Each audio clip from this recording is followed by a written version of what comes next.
Meal for today, guys. Let's eat. Kain na po tayo. Magluto po tayo ng ating munggo dahil I'm so busy yesterday. Ngayon naman magluto naman tayo ng masustansya at medyo malamig. So, something medyo is not so dry. Should be Manel will be love this. Ayan. So, ilang araw na, how many months na rin kami hindi nakakakain ng mung beans o munggo beans. So, this time, I have time to do it. Ganito ko. Kaya gawin na natin, di ba? Ayan. Meron na tayong ampalaya, bitter gourd. So, sakto na. So, happy Saturday! Blessed Saturday, everyone! Ayan. So, meron din tayong kaunting dry squid. Ayan. Ipiprito natin siyang medyo crispy. At syempre, meron tayong mackerel. Ayan. Piprito natin yan. Olive oil should be good for us. Bangwa is garlic, is bawang. Ayan. So, wait until the aromatic is came out. Ayan. Munggo day, munggo day. Let's add our onion. Onion. Yes. So, just leave right here. Then we can add the tomato. So, add the tomato. Sauce, just a little. We're gonna add the mung bean here, the mung bean. So, add the mung bean. The mung bean is already boiled. So, it should be good. At boiled early, so it should be easier to get soft. Ayan, para maging madali siyang lumambot ba. So, i-simmer na lang natin siya dito, guys. Let's simmer it and change our fry ang ating puset or squid. This is squid. Ayan. Squid because I think ayan, should be also nice. Ipusa pa lang muna natin siya.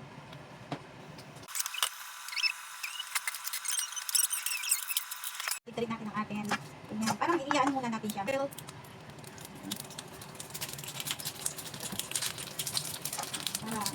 ito naman siya kanina. So,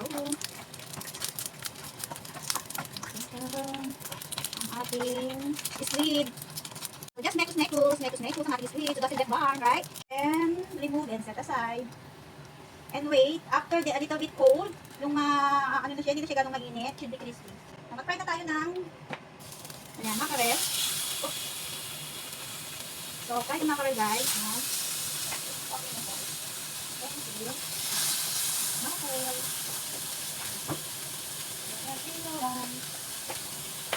Try natin i-heat up. Okay, that's good. Heat up. Yes. That's all. Kapag tayo yung lupang design munggo, we have something to eat more, right? Yung ulam natin sa munggo. Let's add yung ating lotus root. Gusto ko lang, dahil meron akong lotus root, why not, diba? Meron akong something different, why not to cook? Why not to add? Masarap yan, guys. Crispy, well easy, ha? There we go. You can see, lotus root. And then we can add one of this fish. Let's add the fish. So, para meron siyang sakong dito. Pero meron din naman tayong puset. Puset, squid. So, with this. So, and that's it.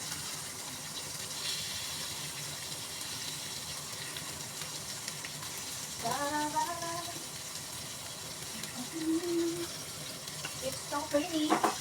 It's so cheap. Yeah. Add now. So, we can add the bitter gourd. So, here's the bitter gourd. Bitter gourd. Yan. So, marami tayong yan. Ang ating ampalaya. Yan. Konti lang siya. Huwag natin siyang overcook. Ayoko nang overcook pagka sa ampalaya. Yan. Just nice. Yung ganon. It's time to add nakakuha ko ng kaunting sweet potato tops. Yan. Lagay natin. Ito oh. Nakakaunting kailan. Lagay na rin natin. Pang gusto ko lang. Dahil meron tayo. Yan. Medyo generous. Everything that we can add on. Just add on. Why not? Tayo kakain. Remember. Hindi naman siya kikibo. As long that is suitable, everything you add to the food. Yan. So, marami tayong mga veggies. Yun ang importante sa akin. More veggies, right? That's it. Done. The mung beans. Ang ating munggo day. And munggo na ulam. Munggo beans. Ayan. Done. Ready to serve.